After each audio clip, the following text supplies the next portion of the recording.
Okay, in this video, we are going to look at this sequence and we'll find our explicit formula for this, and we'll see if this right here is increasing or not.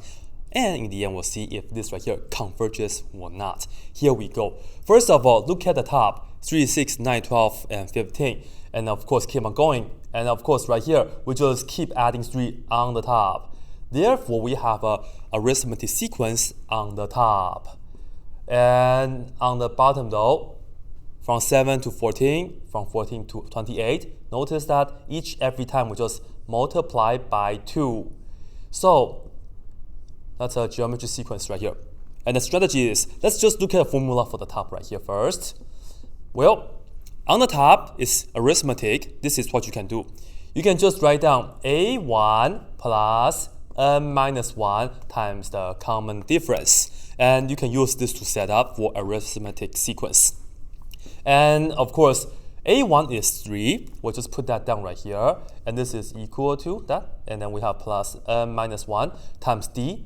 D is also 3. The 3 in red, like multiplying, right? So multiply by 3.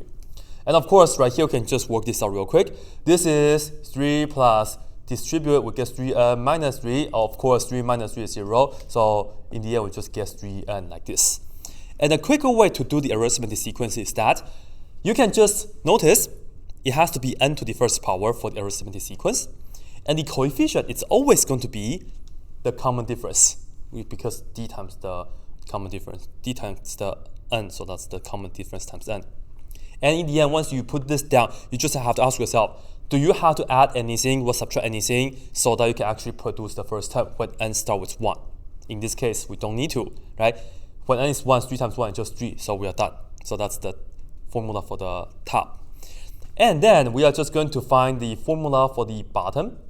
And we start with 7, 14, 28. That's a geometry sequence. So to do that, we're just going to use A1 times R raised to the n minus 1 power. And keep in mind, all these questions, we start with n equals 1. And of course, for this right now, we'll just put everything in. A1 is 7, and then R is 2. And then we just raise that to the n minus 1 power, like this. That's pretty much it. So all in all, we just have to divide this and that. An is equal to 3n over this, 7 times 2 raised to the n minus 1 power, like that. So that's pretty much it. Well, you can simplify this a little bit. Because we have 2 to this power, we can write this down as 2 to the n times 2 to the negative 1. This right here stays on the bottom, but 2 to the negative 1, we can take that and bring that to the top.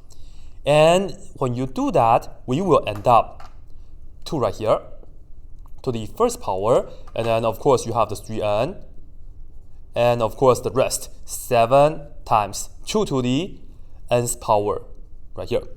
And all in all, we can of course simplify this. Finally, we get an equals 2 to the first times 3, of course, that's 6n, over 7, 2 to the nth power, like that. Of course, put dot or parentheses. I'll put down a parentheses right here, otherwise it looks like 72, which is, of course, not. All right, so that's pretty much the idea for this. So that's the explicit formula for that. Now, moving on to if this converges or not. Well, I mean, if this increasing or not, let's do that first, right? If you look at this right here, from 7 over 3, 6 over 14, 9 over 28, in fact, every value is getting smaller and smaller, right? This fraction is actually smaller than the previous one. So here's my claim. I claim that an is actually decreasing. And of course, once I claim this, I will have to show you. And to show this, technically, you will have to do some algebraic work or maybe use some calculus to argue that. And I will just show, this is the proof, right? It's a real quick proof for that. When you are trying to show an sequence is decreasing, all we have to do is a sub n plus 1, meaning the next term. I'm trying to show the next term has to be less than or equal to the current term. And of course, right here, you can just put down less than, but it doesn't really matter, at less than or equal to. Yeah. Okay, so that's pretty much the idea. And now this works just like functions. when you have a sub n plus 1, all we do is just put a sub n plus 1 into this n and that n, and then just pretty much work that out. So we get this 6 times n plus 1 and divided by 7 times 2 to the n plus 1 power, like that. And by the way, I don't know if this is true or not. I will just put on a little question mark. And this right here is actually, we're trying to show if this is true for n is greater than or equal to 1. Because again, n starts with 1 and then 2, 3, 4, and so on.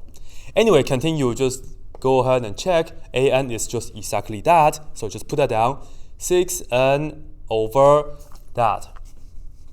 So that's pretty much how sequence works. Right? So we have the 7 times 2 to the nth power like this. Alright, maybe we don't need the dot, doesn't really matter. We just have to check this inequality. The good thing is that everybody is positive, so we can just kind of do some usual algebra without really worry about the inequality symbol too much. Alright, so perhaps this is what we can do. This right here, of course, we can distribute it. We get 6n plus 6 over, this is 7 times.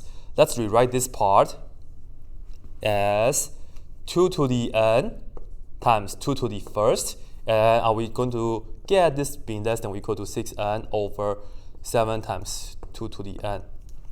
Well, as we can see, we can just multiply both sides by this denominator.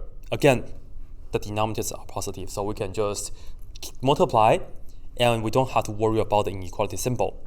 We just multiply by 7 times 2 to the n times 2 to the 1. Or you can also cross multiply. Pretty sure that's a similar idea. Anyway, when we do this times that, this is gone. We have the top, which is 6n plus 6. Do we actually get this less than or equal to? Okay, 7 and that cancel, this and that cancel, but we'll have to do 2 times that, which is 12n. And so this right here is 12, right? 2 times the n, so it's 12. The 2 times the 6n is 12n.